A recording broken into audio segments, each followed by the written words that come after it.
la misa de Navidad, la primera misa llamada del Gallo, que normalmente corresponde a medianoche, pero que aquí, dadas las circunstancias de la ciudad, el transporte, la inseguridad y también la costumbre familiar que no existe en algunas partes, como en Francia, de pasar la Navidad en familia, que es una costumbre muy laudable. Entonces, para facilitar por todas estas cosas a los fieles, la asistencia a esa misa la adelantamos a las 6 de la tarde, que ya es de noche, y también nos amparamos un poco que litúrgicamente el día comienza con las primeras vísperas, es decir, después de las 5 de la tarde, ya litúrgicamente la Iglesia siempre ha considerado así, que comienza la fiesta. Por eso las primeras vísperas en las grandes solemnidades. De todos modos, pues las personas que puedan venir a las 6 entonces de la tarde del día 24 como misa de Gallo, y el 25 la misa a las 10 de la mañana como en los domingos. En nombre del Padre, del Hijo y del Espíritu Santo. Amén. Amados hermanos en nuestro Señor Jesucristo, nos encontramos en el cuarto y último domingo después, de Adviento, 4 semanas que presagian los 4000 años de espera desde Adán a la plenitud de los tiempos con la encarnación, y por eso la Iglesia los simboliza en estos 4 domingos de Adviento y nos presenta a la gran figura precursora de nuestro Señor, San Juan Bautista, primo de nuestro Señor, y como el Evangelio de hoy nos hace todo el relato del momento histórico en que San Juan Bautista se encontraba predicando el bautismo de penitencia en el desierto, y por eso se nombra al emperador romano Tiberio César y a los tetrarcas, que era la manera de situar las fechas en aquel entonces, pues evidentemente no tenían la cronología católica que tenemos nosotros, de decir en el año 1000, 2000, en el 900, a partir de la fecha de nuestro Señor Jesucristo.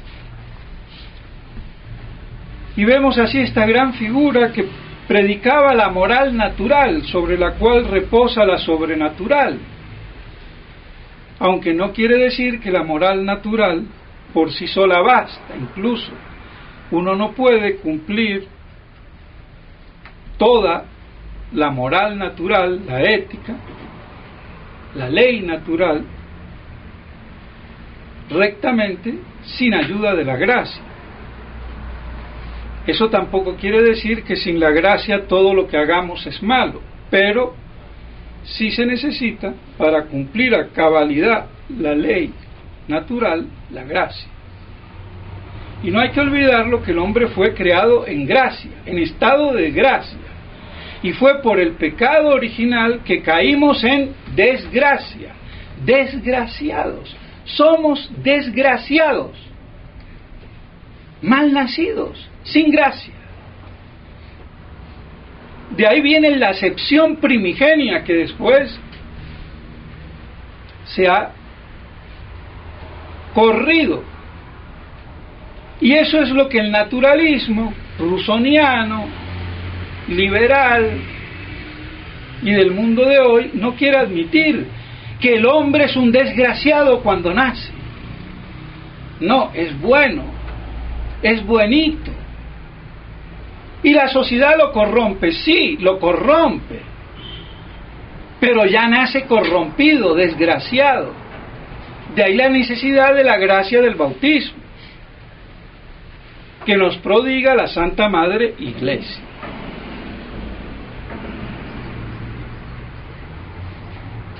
Y así San Juan predica la penitencia, el arrepentimiento,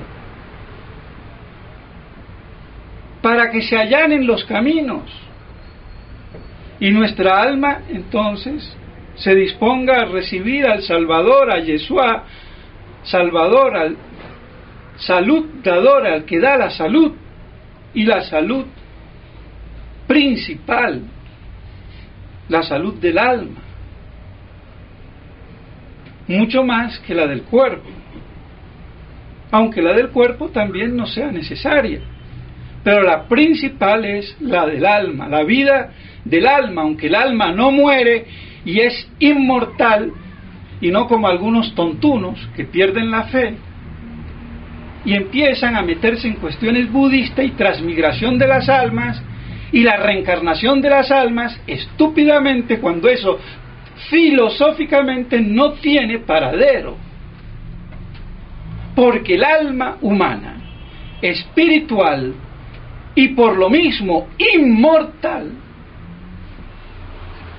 lo que muere es el cuerpo, el alma no muere. Por eso se dice la resurrección de la carne mucho más precisa que la de los muertos, porque el alma no muere ni resucita, por lo tanto lo que muere es el cuerpo, y esa alma es la forma sustancial del cuerpo, y cada cuerpo tiene su forma sustancial específica, una e indivisa, y no hay un alma que me informe una vaca, como creen los hinduistas, y como es sagrada, por eso tanto vegetarianismo estúpido, porque dicho sea de paso un paréntesis, la gran química, Ana María la Justicia, dice claramente, hay que comer proteína para restaurar los tejidos, y la proteína vegetal no es de la misma calidad y los mismos nutrientes que la animal. Otra cosa son los excesos, como el vino, alegra el corazón del hombre, pero otra cosa es excederse.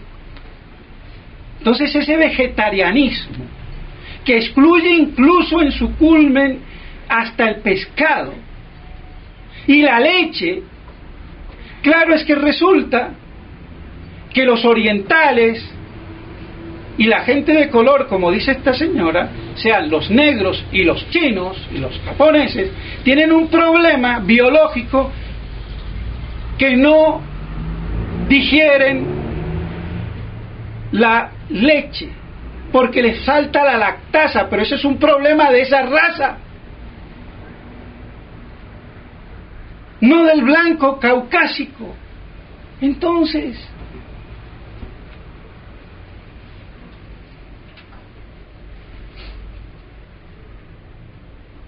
todo con equilibrio, pero vean hasta dónde llegan las cosas. Y lo peor del caso, como algunos creyendo en la reencarnación, no creen en la encarnación de Cristo y creen en la reencarnación de ellos. Y a ver cómo les va a quedar el cuerpito. Estuvieron encarnados en una vaca, en una rata, después en una mujer y después en un hombre. ¿Qué son? Por Dios. Sí, claro, que viendo cómo está el mundo de hoy, sí creo en la reencarnación de todos esos que no se sabe si van o si vienen. Ahí sí. Como creería en la evolución, viéndole la cara de mico que tiene Darwin. Y algunos, como él.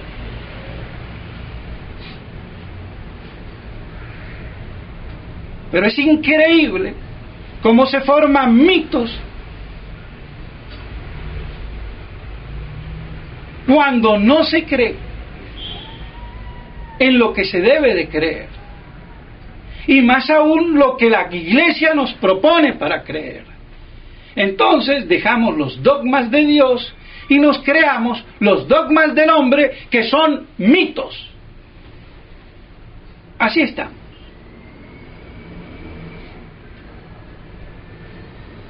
Pues bien, por eso San Juan Bautista,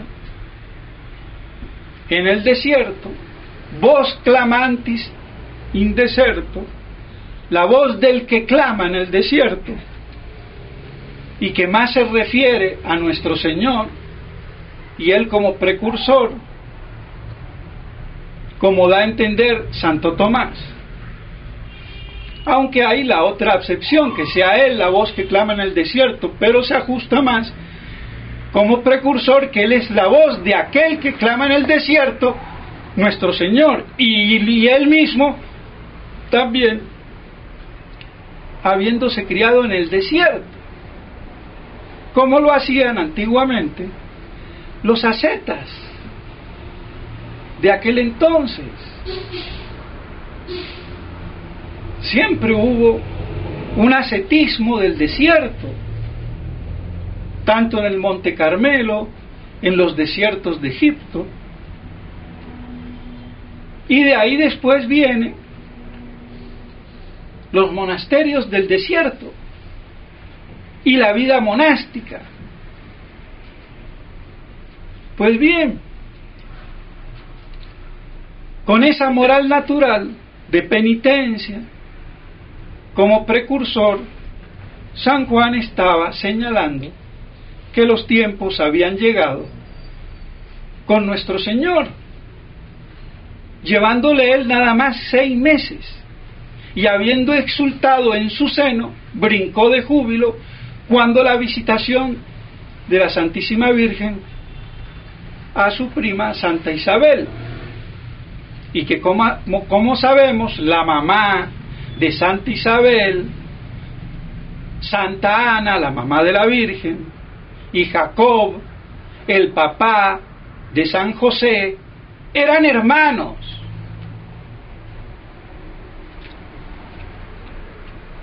Esa era la familiaridad que había sanguínea, biológica. Como lo dice egregiamente Cornelio Alápide, pero como de esto los curitas sabiondos ni mu, bueno, ¿qué vamos a hacer?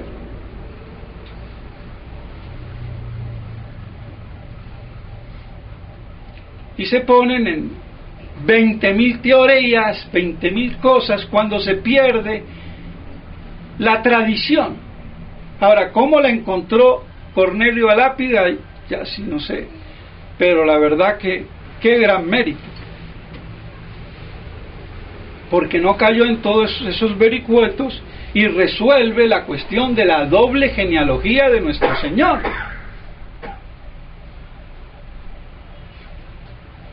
Sin tanto malabarismo cabalista. Y así San Juan señala como precursor y profeta, y más que profeta, este es el Cristo.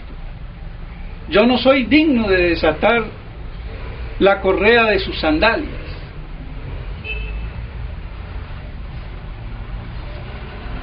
Este es el Cordero de Dios.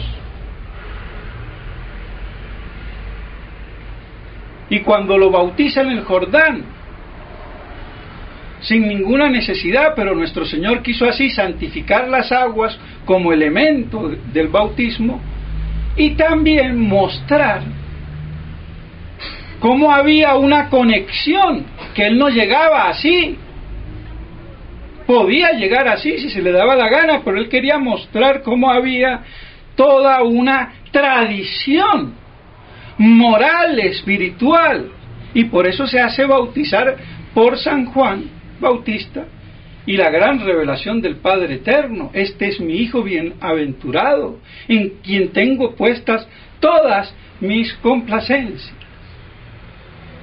Y por eso no nos debe de extrañar cuando manda a sus discípulos que vayan a preguntar quién es, no porque él no lo supiera, sino para que sus discípulos vieran por sus propios ojos y ya se desligaran de él y siguieran al Cristo, al Mesías.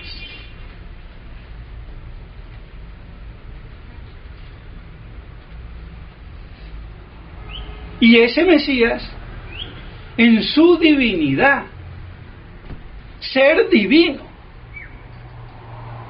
el gran misterio de la encarnación, que el judaísmo niega, que el islamismo judaico niega, que todos los herejes niegan la Trinidad. ¿Cómo es posible que haya uno que sea tres?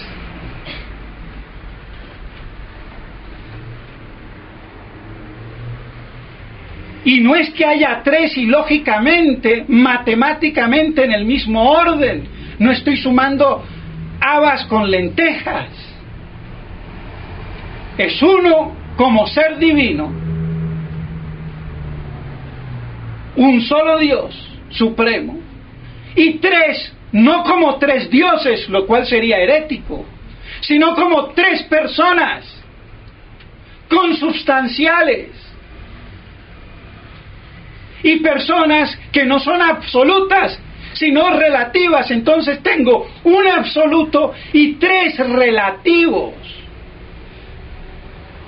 Pero es que estos tarugos que quieren tener mucha lógica matemática, ni la tienen matemáticamente, porque no estoy diciendo que uno es igual a tres en el mismo orden de cosas. Hablo de uno absoluto y tres relativo. Pero si no entienden esos imbéciles, porque estoy harto de ver cómo polulan hoy en internet esos programas antitrinitarios, y cómo hay fieles que se dejan engañar.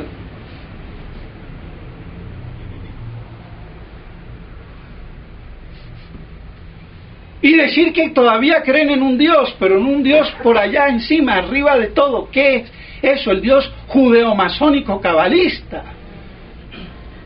Y ellos que le quieren poner tanta lógica, a ver qué lógica le ponen y qué teología.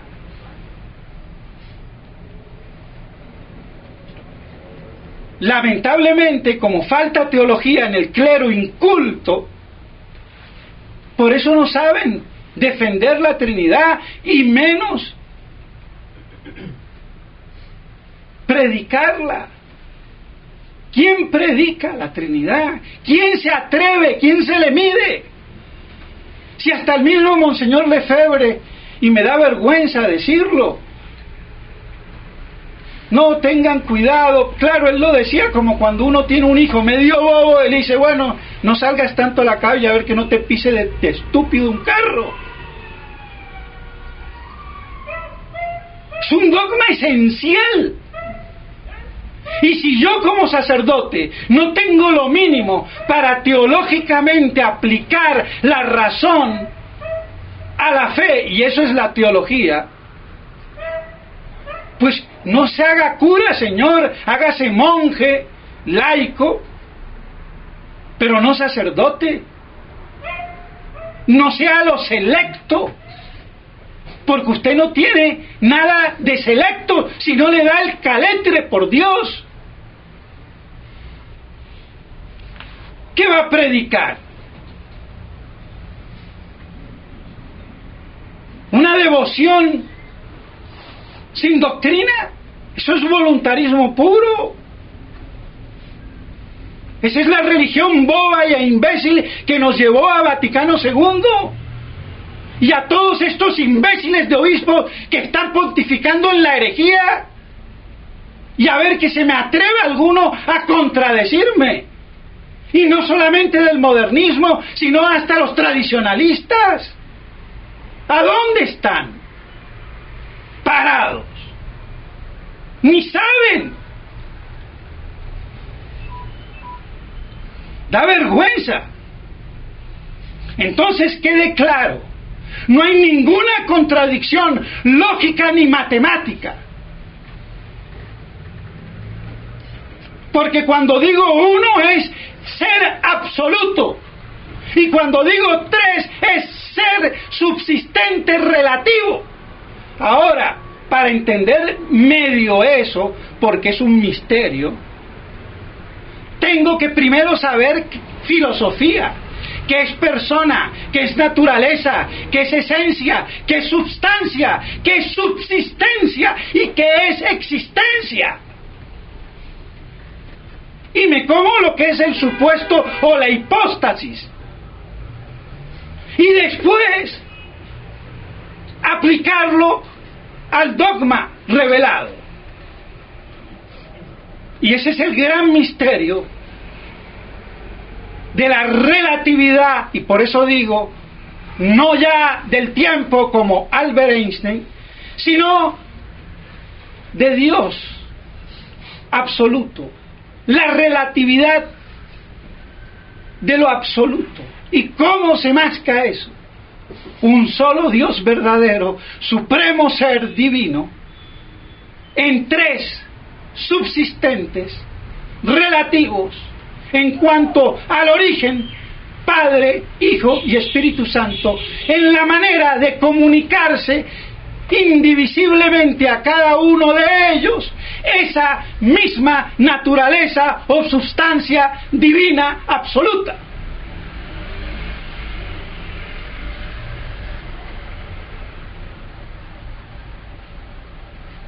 Supera la inteligencia, pero no va en contra de la inteligencia, como creen estos antitrinitarios que se las dan de lógicos y de sabiondos y son imbéciles.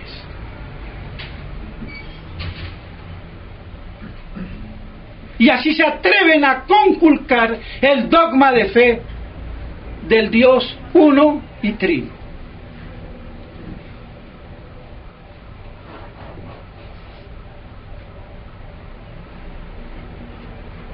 Y para creer entonces en la encarnación,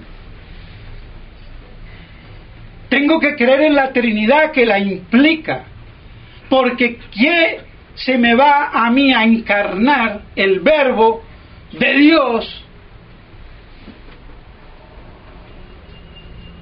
si no hay Trinidad?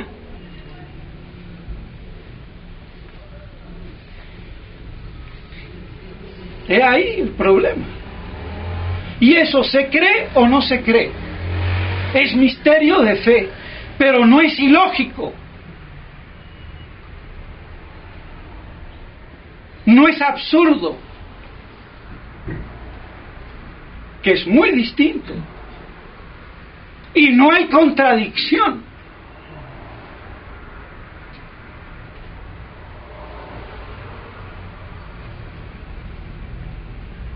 Pues así, mis estimados hermanos, la Navidad nos invita a creer en estos misterios. Y como hemos visto, nos invita también a que presagiando y festejando la Navidad, proféticamente, veamos el alfa y el omega. El alfa, la encarnación y nacimiento, natividad, y el omega, parusía, segunda venida, dentro del cual se marca nuestra historia.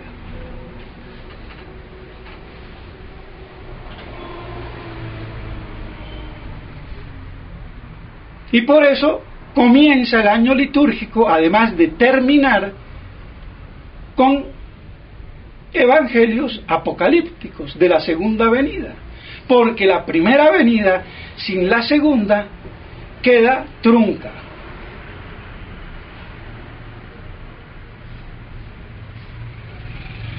Y con la segunda venida de nuestro Señor tenemos la plenificación del mesianismo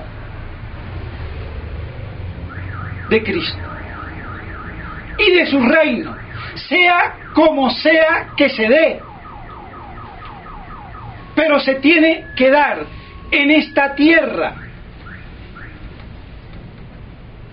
Pero aquí, que no me salga non possumus, si no quería hablar, y del padre René Trincado, porque ya me tiene cansado, el pobre hombre que hace gala de su ignorancia y que debe de tener algún gen judaico porque lo hace con tanto fervor. ¿Qué le molesta a él el milenio, el reino de Cristo después de la parusía? ¿Por qué le molesta? Eso le molestó a Satanás, le molestó a Judas y por eso lo traicionó, como lo dice San Ireneo. Que lean a San Ireneo y que lean al padre Antonio Orbe, que en el siglo XX, el especialista más grande de la gnosis de los primeros siglos de la Iglesia, y de San Ireneo. Pero es que estos son ignorantes, y se pone a sacar, en vez de terminarlo allí con sus artículos antimilenaristas, y ya me sospecho si su segundo apellido no tendrá algún gen judío.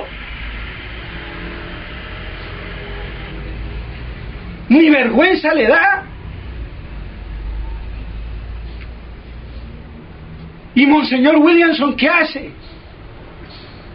¿El padre Ford qué hace si es el moderador? Dígale, pare. ¿Cuál es el problema? Deje correr. ¿Por qué le molesta? Porque al judaísmo le molesta, como a Satanás, que se hable del milenio, de la plenitud del reino mesiánico. Y viene non possumus con su otra medio judaica del valle, porque yo conozco al primo de ellos y es muy amigo mío, y él mismo me dice, padre, yo no sé si tengo apellido judío. Le digo, no se preocupe, que el problema no está en ser judío o no de sangre, sino no serlo de corazón, religiosamente. Pero ¿qué pasa? Que cuando yo no soy un buen católico, judaizo. ¿Qué es lo que pasó en España?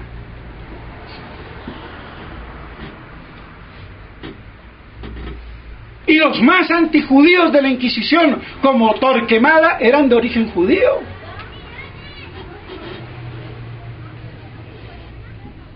Entonces no es un problema de sangre, sino de creencia.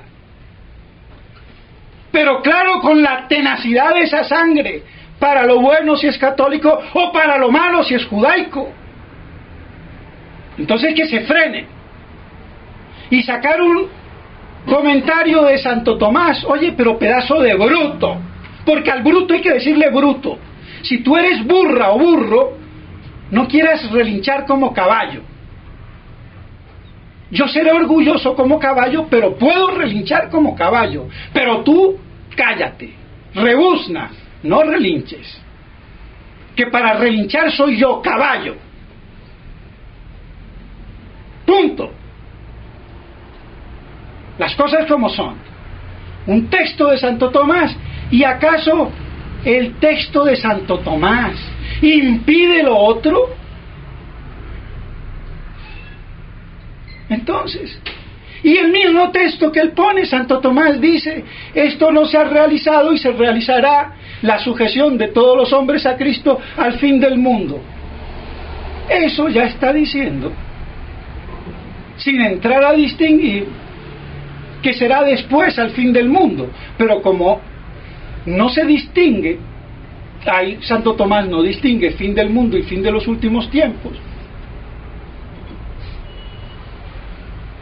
Pero nosotros sabemos que es muy distinto, porque al fin del mundo habrá la segunda resurrección. y en el fin de los tiempos habrá la parucía y la primera resurrección, o no hay dos resurrecciones. Y el que me diga que no es un hereje, porque eso lo dicen las Escrituras. Entonces, que no me diga que porque Santo Tomás no lo dice, y acaso Santo Tomás lo va a decir todo. Y lo que dice, bien dicho, y con lo cual yo estoy de acuerdo, impide lo que yo digo, y está también bien dicho del milenarismo.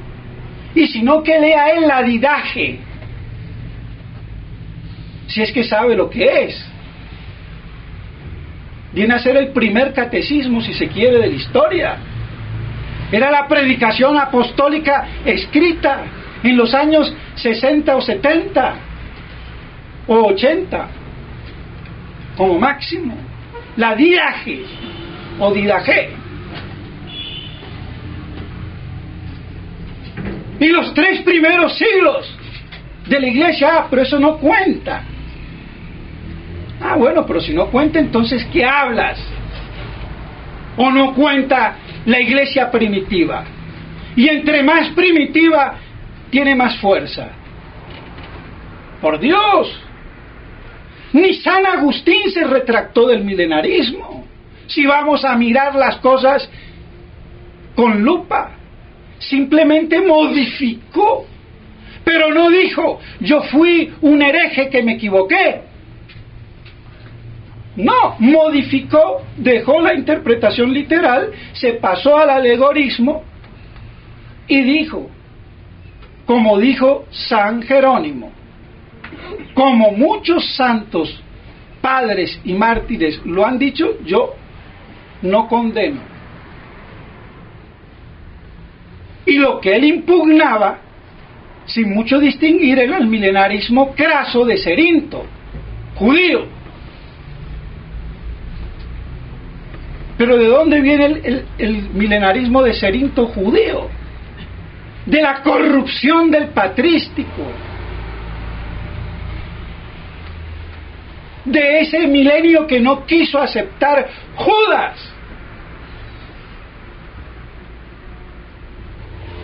Y por eso lo traicionó, porque lo defraudó a Judas. Eso es lo que dice San Ireneo, padre y mártir de la iglesia. Entonces, ¿qué?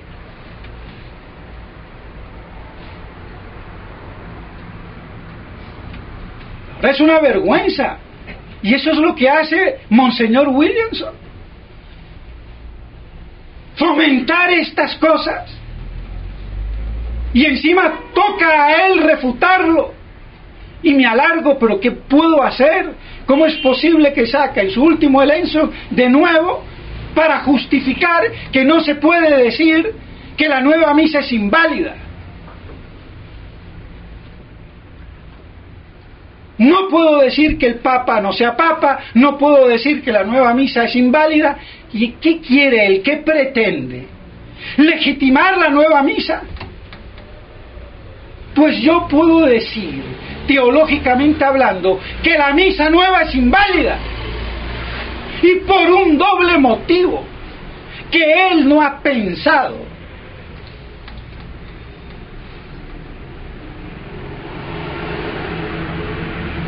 El primero, el de la significación narrativa contradistinguida de la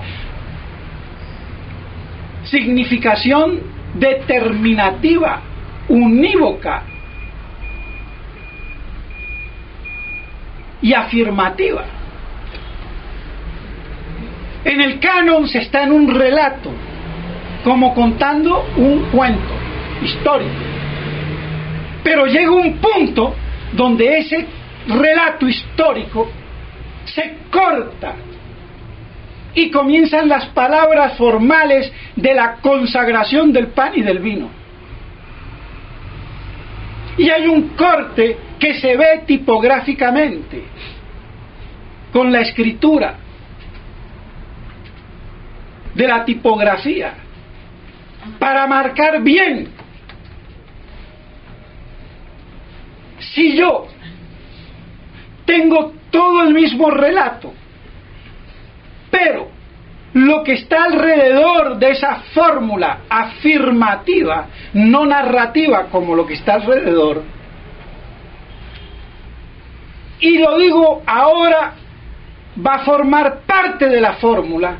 Ya con eso, sin cambiar ni una sola tilde, ni una sola coma, y manteniendo todas las palabras, cosa que no se ha hecho, pero pongámosla así, ya invalida la misa en su significación sacramental, que es determinativa, unívoca y afirmativa y no narrativa. ¿Ok? ¿Entendido? Y no he cambiado ni una coma. Nada más digo que antes era esto, 10 centímetros de texto cuadrado, por decirlo así, y ahora son 12 centímetros de texto cuadrado, pero las mismas palabras. Eso ya invalida en el orden de la significación sacramental determinativa, porque los sacramentos tienen que producir ex opere operato, por la acción que se realiza, la gracia que significan.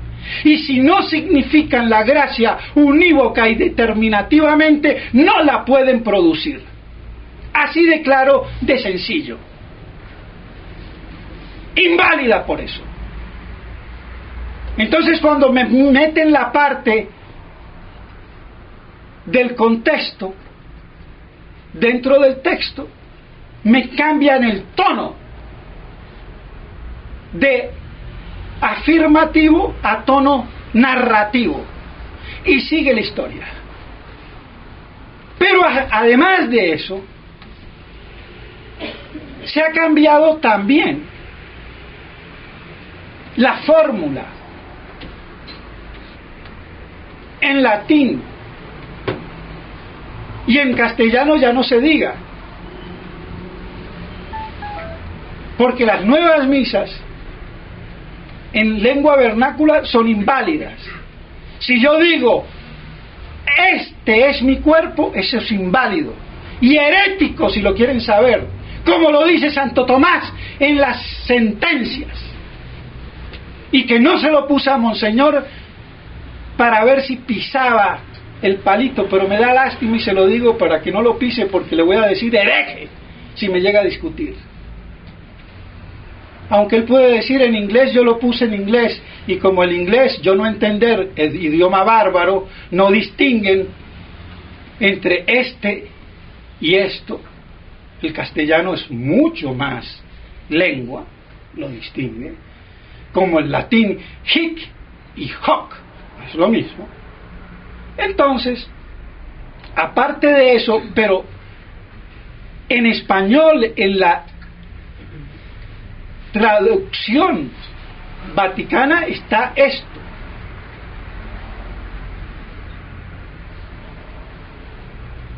Aún así se han cuidado en español de hacerlo en la edición vaticana, aunque después corrientemente digan este, para el cuerpo. Pero con la de la sangre, al decir por todos y por muchos no es lo mismo, y quitándole el mysterium fidei, que son todas palabras de la sustancia de la fórmula, como dice Santo Tomás, porque no se trata de la sangre que circula en las venas y arterias de nuestro Señor, se trata de la sangre derramada en la cruz, de la pasión y muerte, de esa sangre se trata. Entonces tiene que haber efusión sacramental significada por las palabras en la fórmula de la consagración. Y el que no entiende esto no entiende nada, y esto son muy pocos los que lo entienden. Así que miremos a ver quién entiende teología en este partido. ¿Y por qué? Porque repiten como loros, no estudian.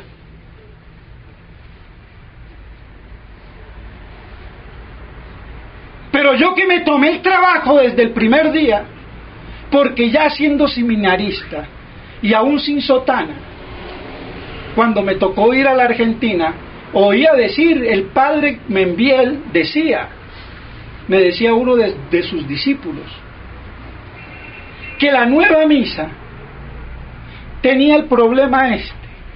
Viene un sacerdote, supongamos, de jugar al fútbol todo distraído, y va y dice la misa, y sigue el canon de la nueva misa, no consagra. Para consagrar tiene que, decía él, tener la intención, que no se la iba a dar el canon, porque el canon, si yo estoy distraído, me da la intención. Yo la tengo que tener, pero el canon también me la da, me la hace tener, me obliga a tenerla, si yo lo sigo seriamente. En cambio, el canon nuevo no, y eso es verdad, pero es una media verdad. Porque aunque yo tenga la intención, si yo tomo la fórmula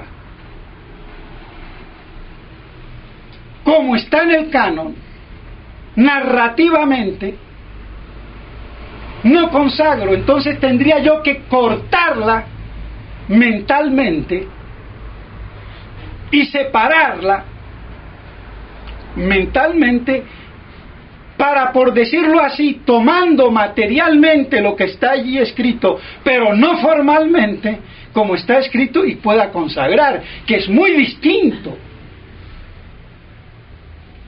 ¿Ve?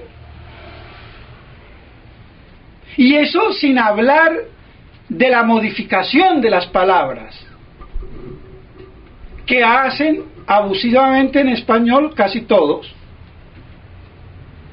y la de la fórmula de la consagración del vino, que creen que son las primeras, la que dice solamente que es la sangre, pero ya les he dicho que no es la sangre que circula por las venas de nuestro Señor, sino la sangre que derramada en la cruz ha sido por la pasión, que es muy distinto. Por eso para ellos no es sacrificio, es un ágape, y se bebe en la sangre como caníbales. Nosotros no somos caníbales porque bebemos la sangre y el cuerpo de Cristo muerto, no de Cristo vivo, y muerto Él en la cruz, de su sacrificio, que es muy distinto. Pero como ellos son caníbales, pues bueno, ya está. Así que se vayan con su ágape. Falta teología. Y a Monseñor Williamson le falta muchísima.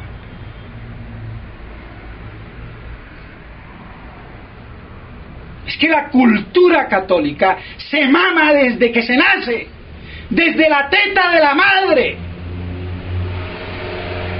Pero si yo tengo una mamá protestante y me voy a hacer católico a los 20 años, perfecto. Pero hijo, tu cultura no la mamaste de tu madre. Y hay mucha diferencia. ¿Qué vamos a hacer? Y eso hay que reconocerlo. Y después se ven las falencias. De ahí la importancia de la leche materna sacra de la madre católica.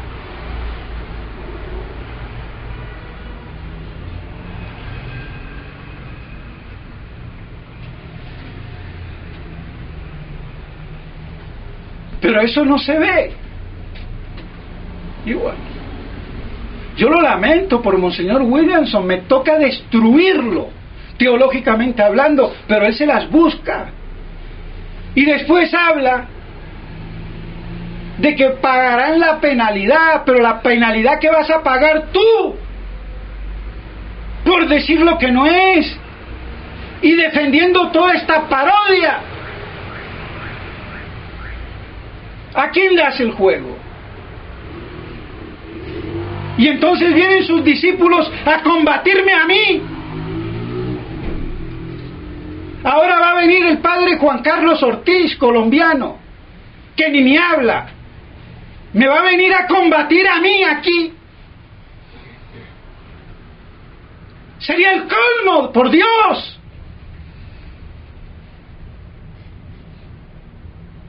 En ninguna parte del mundo me pude quedar. Me quedo en Colombia y aquí me van a venir a fregar la vida, pues me defenderé hasta morir.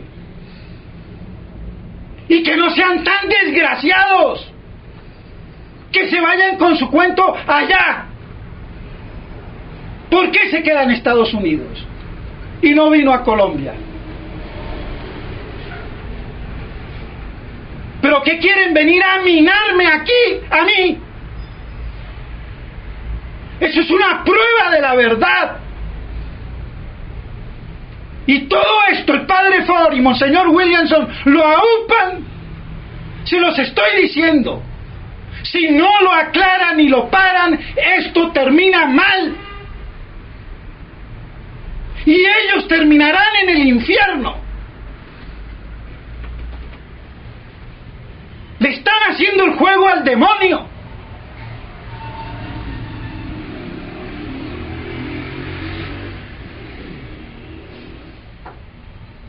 Es increíble.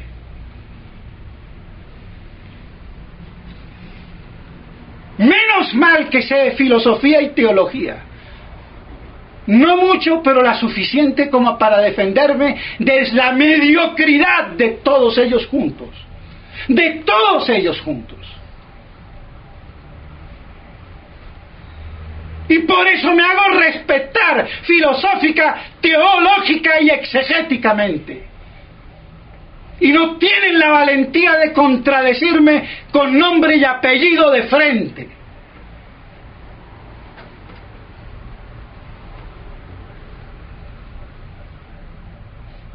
Es lamentable.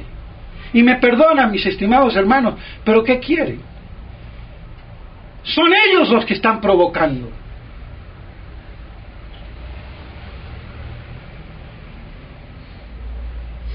Son ellos los que están dividiendo.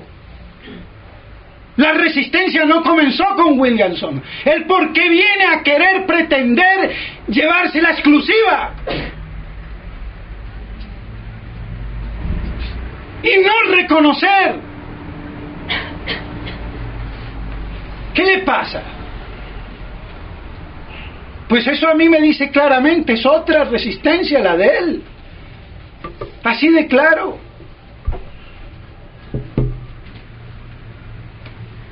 Y si no es así, venga y nos tomamos un tinto, de café o de vino.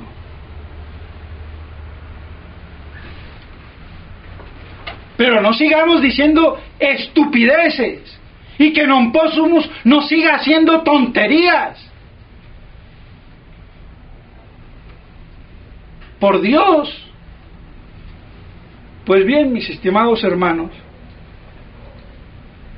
lamento mucho, pero entre el llanto y el sufrimiento se santifica.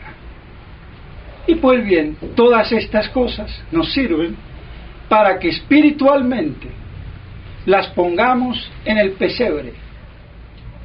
Nos acordemos de la voz del que clama en el desierto. ¿Qué más desierto de lo que vemos hoy? ¿Qué más desierto? Pero seguir en la verdad. Y así como nuestro Señor nació en un pesebre abandonado de los hombres, pues bueno, cada buen cristiano le toca también su cuota. Y así entonces festejar la Navidad en la intimidad de la soledad de nuestro Señor en el pesebre, solo, abandonado de los hombres, de su pueblo, rodeado de algunos animales y algunos humildes pastorcillos. Pues bueno, si así vino nuestro Señor en su primera venida, algo parecido será en su segunda venida. Y el clero apóstata, la jerarquía apóstata, los obispos apóstatas, y no solamente los modernistas, sino lamentablemente hasta los tradicionalistas, si siguen con su dale que te pego. Toda la jerarquía de la sinagoga, la iglesia de entonces, ¿en qué estaba? Apostató. Igual la iglesia, en su parte humana, jerárquica y humana. Así estamos. Pues pidámosle al niño Dios que nos conforte y nos sostenga en este desierto, y que nosotros como cristianos, católicos, apostólicos y romanos seamos un eco de esa voz que clama en el desierto. En nombre del Padre, del Hijo y del Espíritu Santo.